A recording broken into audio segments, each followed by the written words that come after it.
नमस्कार प्यारे साथियों। आज मैं आपको बताऊंगी कि व्याख्याता में प्रथम पेपर जीके के लिए मैंने कहाँ से क्या पढ़ा था, क्योंकि बहुत सारे साथियों का ये सवाल रहता है कि आपने कहाँ से क्या पढ़ा था। हर एक को अलग अलग जवाब देना मुश्किल होता है। मैंने बहुत सारी वीडियो में पीछे बता भी रखा है, लेकिन शायद पीछे की वीडियो में कोई जाना नहीं चाहता, इसलिए आज एक बार फिर से आप सभी साथियों के लिए मैं ये वीडियो बना रही हूँ कि मैंने जीके के 75 क्वेश्चन के लिए कहाँ से क्या पढ़ा था। मैंने जो पढ़ा था वो भी बताऊँगी। अब आप कैसे क्या पढ़ें वो भी मैं आपको बताऊँगी। आपको ठीक लगे तो आप पढ़ लेना वहाँ से, नहीं तो आप जैसे पढ़ रहे हैं, अगर आपने पढ़ लिया है कहीं से तो बहुत अच्छी बात है। बस आपने जो पढ़ा है उस पर आपको विश्वास होना चाहिए, क्योंकि विश्वास की शक्ति बहुत बड़ी होती है साथियों। तो मैं बात करूं, जैसे मैंने यहाँ पाठ्यक्रम लिखा है साथियों, 15 क्वेश्चन तो आते हैं हिस्ट्री के जीके में। उसके बाद 15 प्रश्न आते हैं मैनेजमेंट के साथियों, 30 तो ये हो गए। इसके बाद सबसे अधिक अंक बार होता है करंट जीके का, 10 क्वेश्चन आते हैं साथियों, 40 हो गए। उसके बाद 10 क्वेश्चन, 5 क्वेश्चन पॉलिटी के और 5 राजस्थान जियोग्राफी के, 10 क्वेश्चन ये हो गए साथियों, 50 क्वेश्चन हो गए कुल। और उसके बाद बचे साथियों 25 क्वेश्चन और 50 के बाद, तो उसमें से 5 क्वेश्चन मैथ के, 5 रीजनिंग के, 5 साइंस के, 5 इंग्लिश के और 5 हिंदी के, ऐसे क्वेश्चन आते हैं साथियों।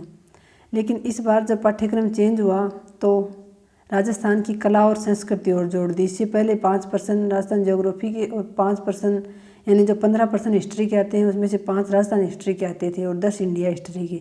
लेकिन इस बार राजस्थान की कला और संस्कृति और जोड़ दी थी, यानी राजस्थान का अंक बार बढ़ा दिया था।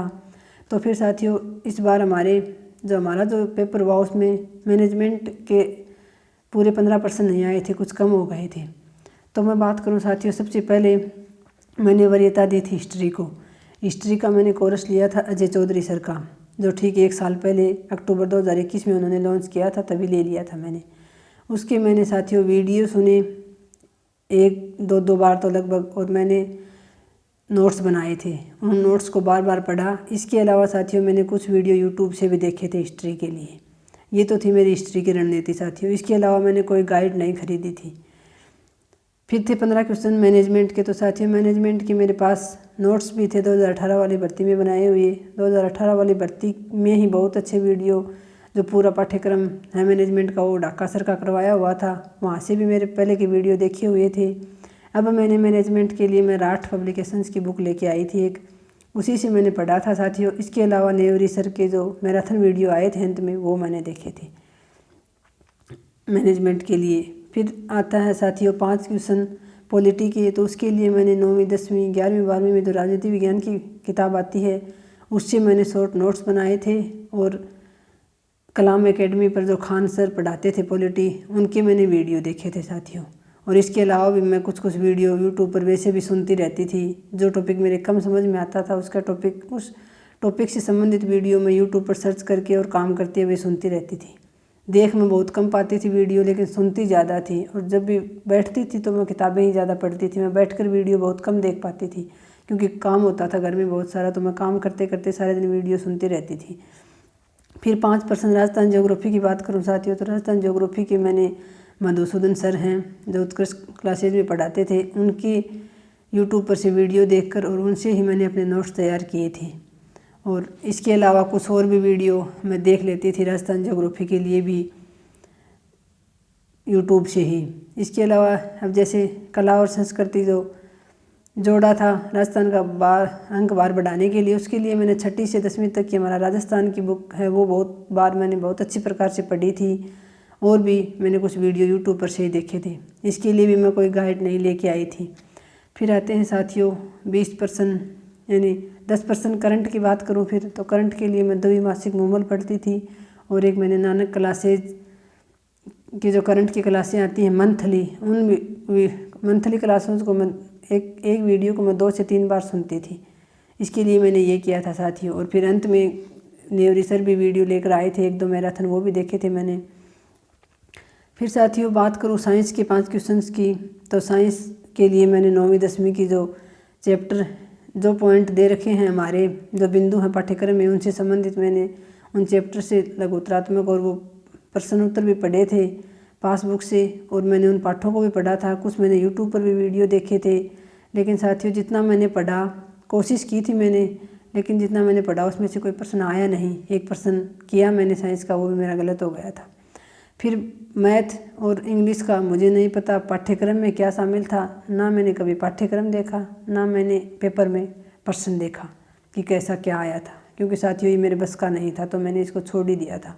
इसको छोड़कर मैंने बाकी का जो मुझे आता था उस पर मैंने बहुत अधिक ध्यान दिया, उसको मैंने बहुत अच्छे से तैयार किया। आपको भी मैं यही सुझाव दूंगी, आपको आता है, थोड़ा आता है तो और कोशिश करो, हर संभव प्रयास करो, क्योंकि एक एक प्रश्न जो है वो आपको वहाँ से चुन चुन कर निकालने पड़ते हैं साथियों। एक एक प्रश्न की जद्दोजहद होती है। कोशिश करो। अगर बिल्कुल ही नहीं आता है, बस की बात ही नहीं है, तो फिर छोड़ सकते हो साथियों। मेरे तो बस की बात ही नहीं थी।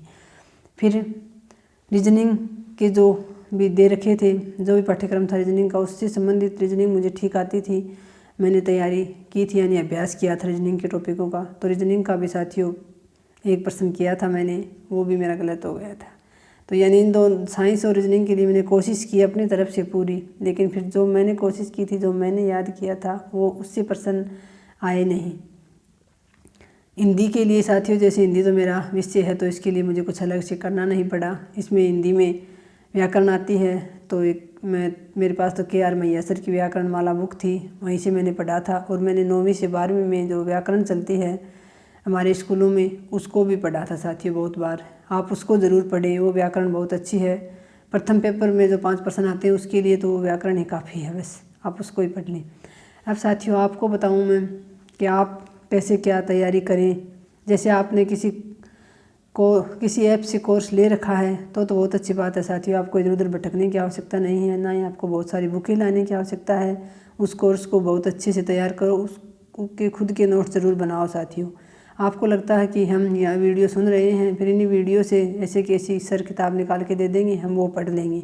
नहीं साथियों, बार बार कहती हूँ मैं, अपने खुद के शॉर्ट नोट्स ज़रूर होने चाहिए। सर भी बहुत डीपली करवाते हैं, किताबों में भी बहुत डीपली होता है। आप परीक्षा के टाइम में उन सब का इतने का रिवीजन नहीं कर पाओगे साथियों। तो रिवीजन के लिए आपके पास शॉर्ट नोट्स होने ही चाहिए।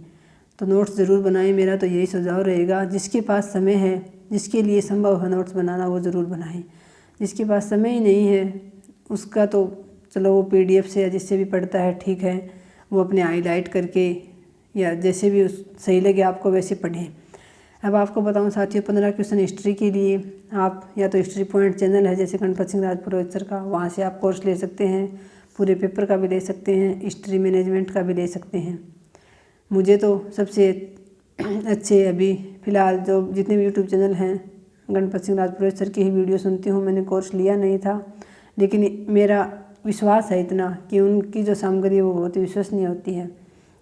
इसके अलावा मैनेजमेंट के लिए भी साथियों, आप मैनेजमेंट और हिस्ट्री हो, इसके लिए चाहे आप हिस्ट्री पॉइंट से ले लो, चाहे आप तैयारी कर लो, पर नेवरी सर करवाते हैं वहाँ से ले लो, आप कोर्स ले सकते हो साथियों। फिर पॉलिटी के लिए भी पॉलिटी के लिए तो आप 5 क्वेश्चन आते हैं साथियों। हमारे पेपर में तो बहुत डीपली क्वेश्चन आए थे, तो मेरी पॉलिटी बहुत अच्छी है, लेकिन फिर भी मैं इतने सही कर नहीं पाई थी प्रश्न। मैंने 5 में से 1-2 प्रश्न ही किया था साथियों, बाकी के फिर मेरी समझ में नहीं आई, तो मैंने छोड़ ही दिया उनको, क्योंकि माइनस मार्किंग होती है, तो वहाँ हमें बहुत ध्यान रखकर प्रश्न को करना पड़ता है साथियों। तो जहाँ मुझे डाउट था, ज़्यादा ही समझ में नहीं आ रहा था वो प्रश्न, उसको मैंने छोड़ ही दिया था फिर। तो पॉलिटी के लिए आप यूट्यूब पर से वीडियो देख सकते हो, किताबें भी पढ़ सकते हो जो स्कूलों में चलती हैं 9वीं से 12वीं तक, उनको पढ़ सकते हो आप। फिर साथियों, राजस्थान की जैसे कला और संस्कृति जोड़ रखी है, और ज्योग्राफी तो अभी चेंज हो गई है, तो आप इसको 50 ज़िले बन गए हैं, उसके हिसाब से ही पढ़ें। कला और संस्कृति के लिए मैं तो यही कहूँगी, आप 6ठी से 10वीं तक की हमारा राजस्थान की किताबों को ज़रूर पढ़ें।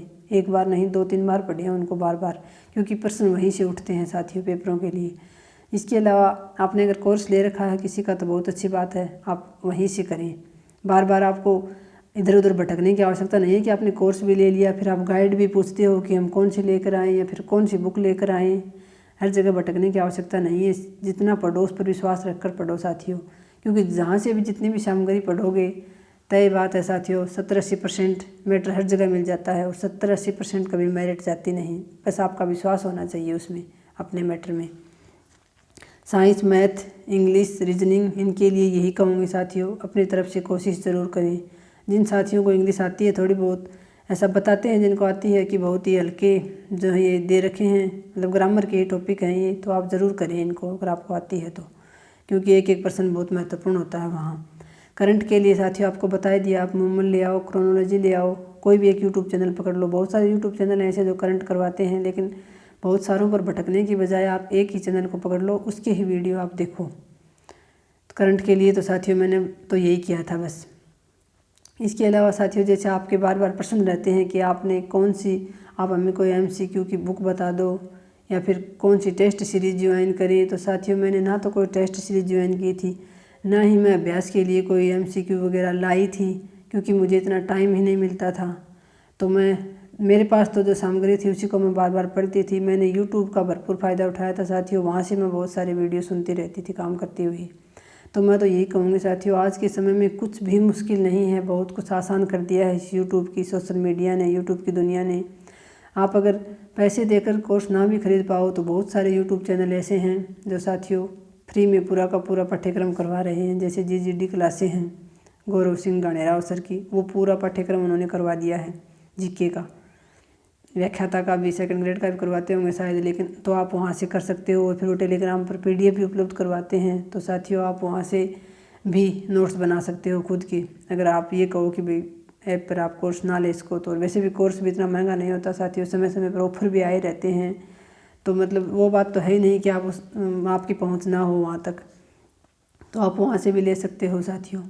तो मैंने तो ये पढ़ा था, यहाँ से किया था, मैं कोई गाइड नहीं लेके आई थी, ना मैं कोई प्रैक्टिस सेट लेके आ पाई थी, ना ही मैंने कोई टेस्ट सीरीज ज्वाइन की थी साथियों, ना मैं कभी लाइब्रेरी जा पाई थी। मेरा तो घर का काम था, उसके साथ साथ मैं वीडियो सुनती थी सारे दिन, सुबह शाम, सुबह जल्दी उठकर, दिन में भी टाइम निकाल कर। टाइम मिलता नहीं है साथियों पढ़ने के लिए, टाइम चुराना पड़ता है। खासकर से गृहिणी बहनें हैं जो हाउसवाइफ हैं उनको, और चाहे कामकाजी जो भाई हैं जो बाहर कुछ काम करते हैं साथ साथ तैयारी के साथ साथ, उनको सबको टाइम चुराना पड़ता है पढ़ने के लिए। टाइम आपसे कभी आकर ये नहीं कहता कि हाँ अभी मैं हूँ, आपके पास खाली समय है आप पढ़ लो। साथियों आपको समय खुद को निकालना पड़ेगा, ये तो जाहिर सी बात है। अगर आपको तैयारी करनी है तो आपको अनुशासन में रहकर अपनी जिम्मेदारी समझते हुए अपना काम ईमानदारी से करना है। और बाकी का साथियों हमारे जो बस का है वही हम कर सकते हैं, इससे अधिक कुछ नहीं कर सकते। जैसे कुछ प्रश्न हैं, विज्ञप्ति कब आएगी, एग्ज़ाम कब होगा, कैसा होगा, हमारा नंबर आएगा या नहीं आएगा, तो ये सब साथियों भविष्य के गर्भ में है, किसी को नहीं पता क्या होना है आगे। तो आपके जो हाथ में है आप तो वही करो, आज अपना कर्म ईमानदारी से करो। हमारे हाथ में सिर्फ कर्म है, फल नहीं है साथियों। फल देना ऊपर वाले का काम है, अगर आप कर्म करते हैं तो वो फल भी ज़रूर देता है। आपकी की हुई मेहनत कभी बेकार नहीं जाती, यही बात मैं बार बार बोलती हूँ साथियों, क्योंकि मैंने ये खुद ने महसूस किया है, खुद मैं आपके सामने इसकी मिसाल हूँ। बहुत लंबा संघर्ष किया, लगभग 10 सालों का, उसके बाद जाकर ये सपना पूरा हुआ है मेरा स्कूल में पहुँचने का। लेकिन साथियों बस मेरी खासियत यही रही कि मैंने घुटने नहीं टेके, परिस्थितियों के आगे हार नहीं मानी। परिस्थितियाँ सबके लिए मुश्किल होती हैं, और जो मुश्किल परिस्थितियाँ आती हैं वो हमें और अधिक निखारने के लिए और अधिक मजबूत करने के लिए आती हैं। तो परिस्थितियों को कभी दोष ना दे साथियों। पहले मैं भी परिस्थितियों को दोष देती थी, मुझे लगता था कि सभी को तो इतनी अच्छी सुविधाएं मिली हुई हैं, सभी के परिवार वाले इतने सहयोगी हैं, सहयोग करते हैं तैयारी के दौरान, मोटिवेट रखते हैं उनको, और मुझे ही, मेरे साथ ऐसा क्यों होता है कि मेरे सामने परिस्थितियाँ भी नकारात्मक हैं, लोग में नकारात्मक है मेरे साथ, तो मेरा कैसे होगा। लेकिन साथियों जो आप खुद को जानोगे, खुद पर काम करोगे, आपको महसूस होगा कि ये सारी परिस्थितियाँ आपको मजबूत बनाने के लिए आती हैं। ऐसा नहीं है कोई भी साथियों आपको कुछ भी कहता है, बुरा ज़रूर लगता है, लेकिन साथियों आप अभी तो सिर्फ फ़िलहाल तैयारी करते हो, तब तक यही मंत्र रखो, ओम इग्नोराय नमः। सबको इग्नोर करते चलो, जब सफल हो जाओगे तो सबको जवाब मिल जाएगा साथियों। आप एक एक को बोलकर कभी जवाब नहीं दे पाओगे। और जो आदमी जैसा है, जैसी उसकी प्रवृत्ति है, वो खुद के अनुसार ही दूसरे को देखता और सोचता है। आप किसी का नज़रिया नहीं बदल सकते अपने प्रति। अगर आपको नज़रिया बदलना है तो आप सफल हो जाओगे, तब लोगों का नज़रिया आपके प्रति अपने आप सकारात्मक हो जाएगा। अब जब तक आप असफल हो तब तक आप कितने ही अच्छे हो, कितना ही आप दूसरों के प्रति अच्छा करते हो, अच्छा भाव रखते हो, कोई नहीं मानता साथियों। ऐसा बोलते ज़रूर हैं लोग कि पैसा ही सब कुछ नहीं होता, लेकिन साथियों पैसे के बिना भी आदमी की कोई कीमत नहीं है यहाँ। जब आप आत्मनिर्भर हो जाओगे, खुद के पैरों पे खड़े होगे, तो चाहे आप अगर कुछ गलत भी कर रहे होंगे तो भी लोग उसको सही कहेंगे। और जब तक आप दूसरों पर निर्भर हो तब तक आप कुछ सही भी कर रहे हो तो वो लोगों को गलत ही लगता है। कोई नहीं मानता साथियों, पैसा खुदा ना सही खुदाई ज़रूर है। मैं तो यही कहूँगी, चाहे मेरी बहनें हैं, अपने आत्मसम्मान के लिए, अपने परिवार के लिए, अपने बच्चों के लिए मेहनत करती रहें, सफल ज़रूर हो जाएंगे एक दिन। चाहे भाई हों तो जिस भी भाई के सामने कठिन परिस्थिति है उसको ऐसा लगता है कि मेरा हो नहीं पा रहा है, बार बार मैं मेहनत कर रहा हूँ, तो साथियों इतना ही समझो कि आपका सही समय आया नहीं है। अगर आप मेहनत कर रहे हैं पूरी ईमानदारी के साथ, और आप मेहनत कितनी कर रहे हैं वो सिर्फ साथियों आपकी आत्मा को पता है, या तो आत्मा जानती है या परमात्मा जानता है सच क्या है।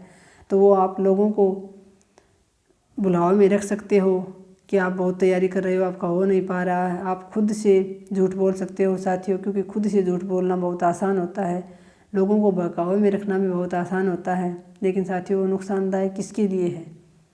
खुद के लिए ही। अगर खुद से झूठ बोल रहे हो, पूरी ईमानदारी नहीं बरत रहे हो तैयारी के दौरान, तो फिर साथियों वो दुखदाई भी आपके लिए ही होगा, किसी और के लिए नहीं। क्योंकि इस संसार में अपने खुद से बढ़कर कोई नहीं सोच सकता, अपने बारे में अपने से बढ़कर कोई कुछ नहीं कर सकता। साथियों सबसे पहले अपने आत्मसम्मान को बचाने के लिए, अपने जो सेल्फ रिस्पेक्ट होती है उसको बचाने के लिए आपको अपने पैरों पर खड़ा होना बहुत ही ज़रूरी है।